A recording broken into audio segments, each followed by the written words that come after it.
Whenever you put any kind of transparency effect on a page, a drop shadow or a Photoshop image with a transparent background or whatever, InDesign has to do a bunch of extra calculations in order to ensure that what you're seeing on screen is as accurate as possible.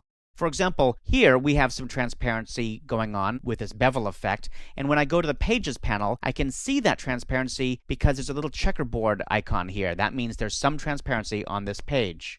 The thing is, all these transparency effects work slightly differently depending on whether you're working in CMYK or RGB space. So, in order to get an accurate display, you need to tell InDesign whether your document is destined for the screen or for a printing press. And the way you do that is to choose a transparency blend space from the Edit menu. I'll go to the Edit menu, choose Transparency Blend Space, and you can see there's two options, RGB or CMYK. You should choose RGB when your final output is for the screen, maybe a PDF document that you're going to be putting on the web.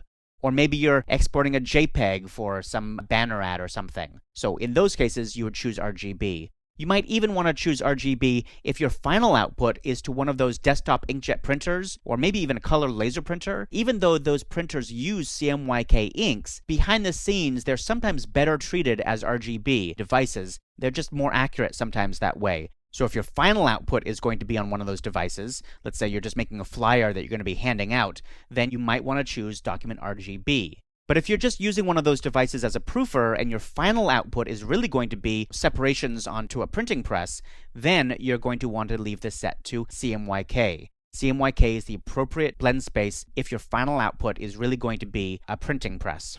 Now you can run into the transparency blend space issue in a number of different ways. Let me show you an example where people see this most often. I'm going to create a new document. I'll just use these default settings here, and I'm going to place a grayscale image. You can really see this with grayscale images. I'll just go to my links folder from the exercises folder, and I'll click OK. And I'm going to place this big grayscale image.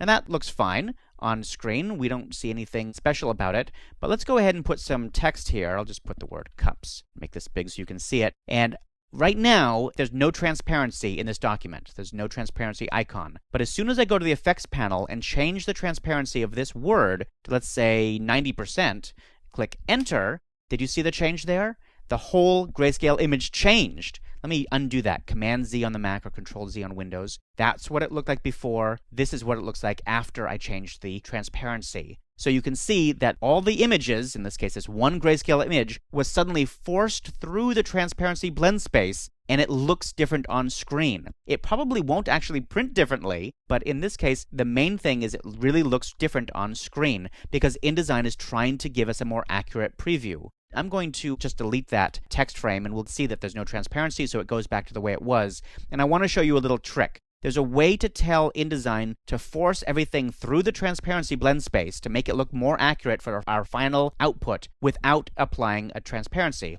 and that is to use Overprint Preview. When I go to the View menu and choose Overprint Preview, you can see the change happens again.